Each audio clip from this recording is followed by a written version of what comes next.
Guia completo de zonas de treinamento. Para um bom treinamento, é fundamental que o esforço esteja adequado aos objetivos do planejamento e de acordo com a fisiologia particular de cada praticante ou atleta. No ciclismo e mountain bike, temos 3 maneiras básicas de controlar o esforço durante um treino ou prova: a percepção de esforço, a frequência cardíaca e a potência. Cada uma dessas escalas possui características diferentes e, para serem bem empregadas, elas precisam ser adequadamente ajustadas, avaliadas e reavaliadas com o andamento do treinamento. As zonas de treinamento são parte de uma escala que define os níveis de esforço. Esses níveis significam diferentes demandas fisiológicas, com diferentes impactos no nosso organismo. Quanto mais forçamos os pedais, maior o esforço e maior o desgaste, certo? O que ocorre de fato são inúmeras variações metabólicas, ou seja, formas com que o nosso corpo converte os diferentes estoques de energia armazenados em nosso corpo em trabalho, potência e calor. Porém, tudo acontece de forma fluida e contínua, e aos poucos um tipo de combustível se torna mais predominante que outro. Não existe um ponto exato em que queimamos somente gordura, ou somente carboidratos, ou somente lactato. Em resumo, as zonas de treinamento são uma forma de delimitar níveis de algo que não tem limites claros. Felizmente, é possível determinar algumas faixas dentro desse espectro e determinar quais os maiores benefícios e os custos metabólicos em cada um desses níveis de esforço. E é exatamente para isso que utilizamos as tais zonas, tanto em frequência cardíaca quanto em potência. As zonas ideais para cada situação, se precisamos desenvolver resistência, potência, velocidade, ou se simplesmente precisamos recuperar de um esforço. E existe também a quantidade ideal de tempo que precisamos e podemos dedicar a cada zona de esforço. Eu acredito que exercícios através das zonas cardíacas podem sim ajudar em um aumento de performance a curto prazo. O que vocês acham? Coloca aqui nos comentários. Mas agora, continuando nossa discussão, há um conceito básico que precisa ser compreendido antes de partirmos para as zonas: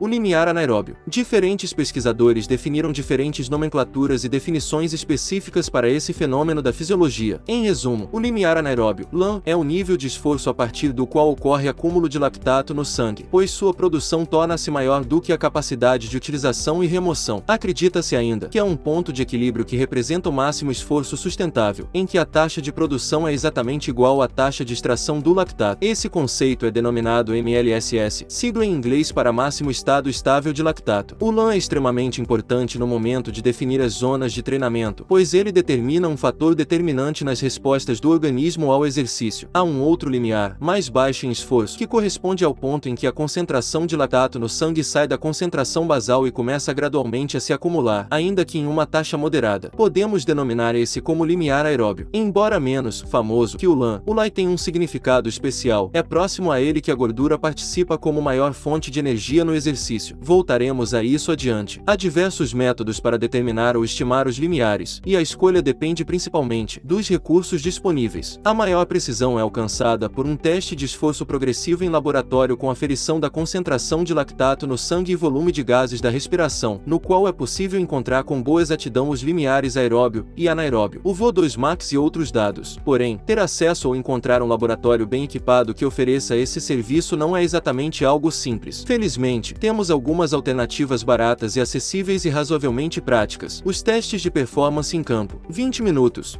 O protocolo mais difundido é o teste proposto pelo Dr. Andrew Kogga. Nele, há um aquecimento específico e uma queimada de 5 minutos para ativar os metabolismos envolvidos próximos ao VO2 max e também para ceifar eventuais excessos de ímpeto. Na sequência, após um período de recuperação, realiza-se um contrarrelógio máximo de 20 minutos. O LAN e o FTP são estimados a partir da média simples dos valores obtidos nesses 20 minutos, mais descontados 5% no caso da potência. T30, indicado anos atrás por Joe Friel. Esse é um teste fácil de executar e adequado para atletas de todos os níveis. É um contrarrelógio máximo de 30 minutos. Assim como no teste de 20 minutos, o T30 precisa ser executado sozinho, em terreno contínuo, sem interrupções de ritmo, como descidas, semáforos, trânsito, etc. O LAN é estimado como a média da FC dos últimos 20 minutos do teste. Já o FTP é a média simples de potência do teste inteiro. Potência crítica. CP é o único método com validade científica e o mais completo para um panorama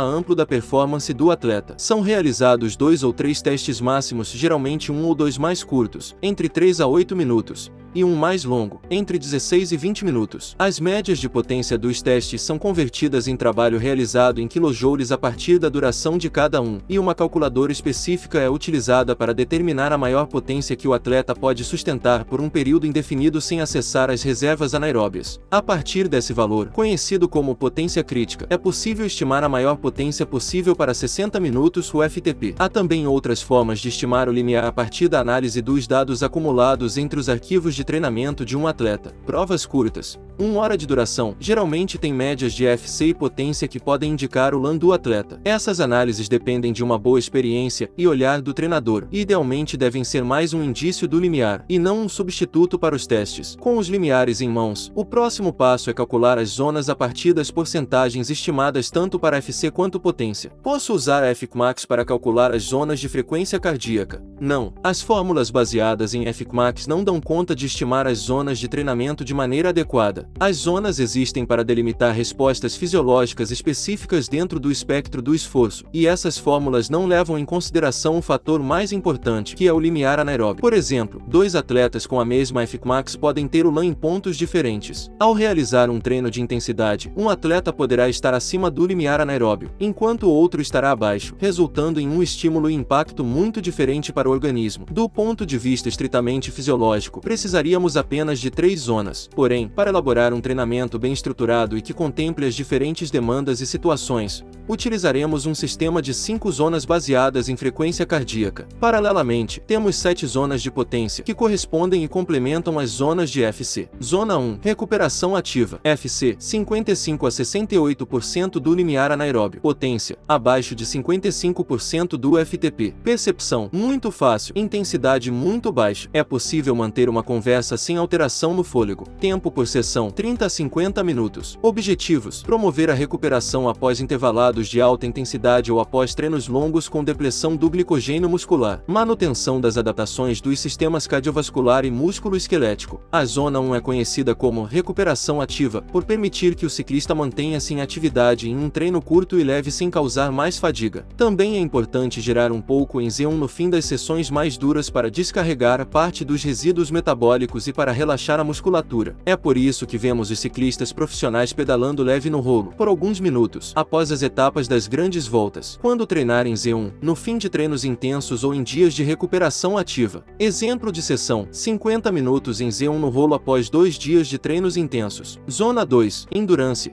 Resistência. FC, 68 a 83% do limiar anaeróbio. Potência, 55 a 75% do FTP. Percepção, fácil a moderado. É possível manter uma conversa quase sem interrupções, com pequena alteração no fôlego. Tempo por sessão, 2 a 6 horas. Objetivos: desenvolvimento de adaptações periféricas. Promove o metabolismo de gorduras. Aumento do tamanho e da quantidade das mitocôndrias e da capilarização muscular. A zona 2 é a mais importante do treinamento, pois é aquela na qual o ciclista deve passar a maior parte do tempo, em todas as fases da preparação. Ela é fundamental para o condicionamento aeróbio e resistência. O tempo em Z2, dependendo do atleta, da modalidade e do momento, pode representar 60 a 90% do total semanal na maioria dos casos. Esse é o nível de intensidade na qual o corpo aprende a utilizar prioritariamente as reservas lentas de energia às gorduras. Pouco trabalho em zona 2 resulta em má resistência e economia, ou seja, o atleta será pouco eficiente mesmo quando em zonas mais altas.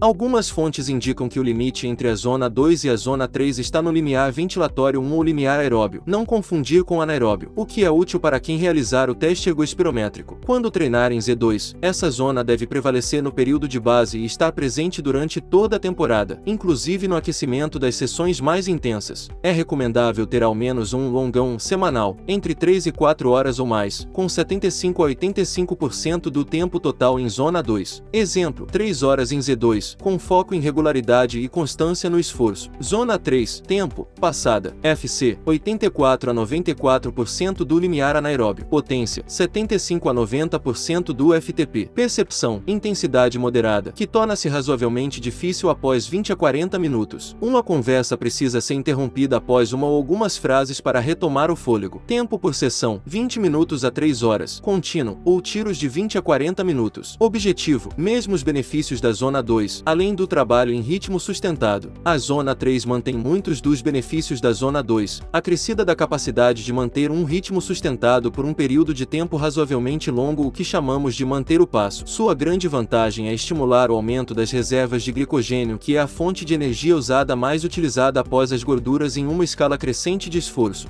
Geralmente é a intensidade mantida na maior parte do tempo naqueles treinos longos e mais animados, em grupo. Não por acaso, um atleta com excelente condicionamento permanecerá muito tempo em Zona 3 durante provas de estrada ou XCM. Porém, ao contrário da Zona 2, a Z3 é cansativa e seu desgaste não compensa os prejuízos para o tempo dedicado ao endurance. Por isso, um treinamento bem planejado prevê poucos exercícios em Z3, para dar prioridade ao trabalho em Z4 e manter um bom volume em Z2. Isso é feito para otimizar o equilíbrio entre estresse de treino, volume e os benefícios esperados. Quando treinar em Z3, em trechos mais duros, como subidas, nos treinos de resistência, Z2, como estímulo intermediário durante o período de base ou em treinos coletivos mais intensos, como pelotões e simulações de corrida. Exemplo, em percurso plano, executar 2 a 4 tiros de 20 minutos em Z3, intercalados com 10 minutos em Z1 Z2 para descanso. Manter cadência ligeiramente baixa, 60 a 70 RPM, durante os tiros. Zona 4. Limiar, FC, 95 a 104% do limiar anaeróbio. Potência, 90 a 105% do FTP. Intensidade alta, difícil após alguns minutos. É possível proferir uma série de palavras ou uma frase antes de precisar de um tempo equivalente para retomar o fôlego. Sensação de queimação nas pernas após vários minutos, dependendo do condicionamento. Tempo por sessão, tiros de 5 a 20 minutos. Em algumas situações, 30 a 50 minutos contínuos. Promoção de adaptações centrais, como aumento do volume sistólico, aumento da capacidade aeróbia máxima e consequente elevação do LAN e FTP e da tolerância ao lactato. A Z4 é importante por influenciar as capacidades máximas, mas ao mesmo tempo é sustentável por alguns minutos. Bons exercícios nessas zonas podem elevar os valores dos limiares, seja empurrando-os por meio de tiros mais longos na metade inferior da zona ou puxando-os por meio de tiros um pouco mais curtos na metade superior. Em Z4, o atleta recorre ao lactato, mas ainda dentro dos limites da capacidade de remoção, e é estimulando esse mecanismo que os limiares podem ser ampliados. O trabalho em Z4 também estimula mitocôndrias a reprocessar o lactato, tornando-a mais versáteis e com maior capacidade enzimática. Além disso, a Zona 4 representa boa parte dos momentos mais duros de uma prova, ajudando o atleta a adaptar-se a essas situações. Quando treinar em Z4, treinos intervalados, com foco em qualidade, 1 a 2 vezes por semana. Um bom ponto de partida é alcançar algo entre 20 e 40 minutos ao total em uma mesma sessão,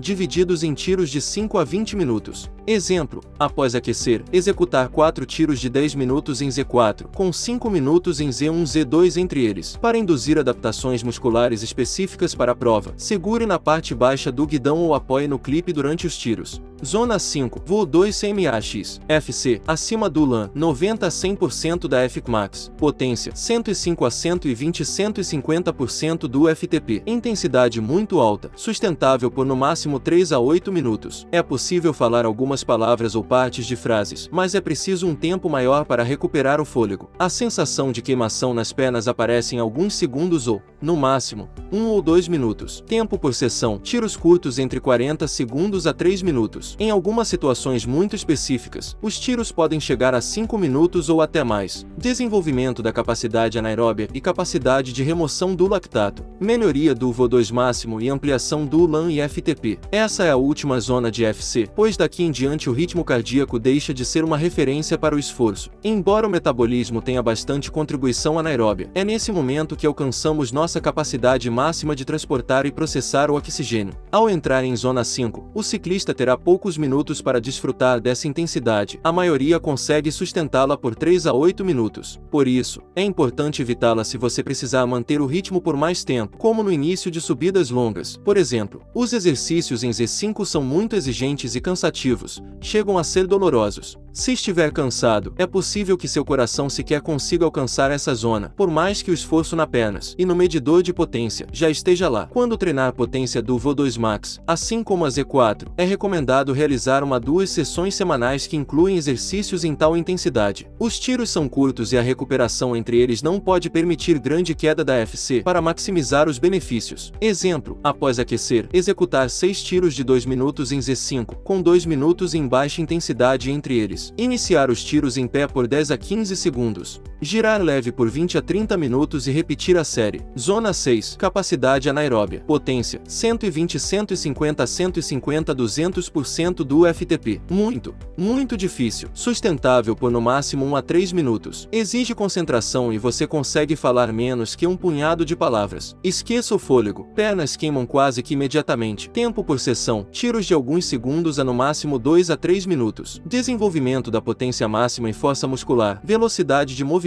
e capacidades motoras. Aqui temos um esforço extenuante, que exigirá algum tempo de recuperação e que é útil para situações específicas, como subidas muito curtas e decisivas. Últimos 2 km de uma prova de estrada, no plano, atacar o pelotão, etc. Para quem compete, é importante dominar o quanto é possível resistir nessa zona e quanto tempo é preciso para se recuperar de um esforço nela. Quando treinar potência anaeróbia, simulações de situações de prova, treinos muito específicos e quando você quiser deixar seus amigos para trás. Exemplo: após um bom aquecimento, executar 2 séries de 8 tiros de 40 segundos em zona 6, potência ou percepção, intercalados com 20 segundos soltando. Zona 7, potência neuromuscular, potência, acima de 150 a 200% do FTP. Percepção, é simplesmente o máximo que você consegue fazer, por poucos segundos, sobre uma bicicleta. Exige foco total, então nem pense em conversas e fôlego. Não há tempo para isso. Tempo por sessão, sprint de 10 a 20 segundos. Hipertrofia muscular, desenvolvimento das conexões neuromusculares, melhoria da potência máxima e técnica. Corpo curvado adiante, cabeça baixa, quadril no alto, trabalho total de pernas, braços e tronco. Sprint lidam não apenas com sua potência máxima ou próximo da máxima, mas também exigem bastante treino para refinar a técnica e conseguir extrair o máximo desse momento. Quando treinar potência neuromuscular, aprimorar sua técnica e potência no sprint para uma prova, ou quando você realmente quer sair antes de todos no semáforo verde. Exemplo: após um excelente aquecimento, procure um aclive leve, sem trânsito e outros riscos e veja o quão veloz você consegue ser. Acompanhe tudo sobre ciclismo mais de perto se inscrevendo em nosso canal. Lembre-se de ativar as notificações para não perder um vídeo. Agora um aviso super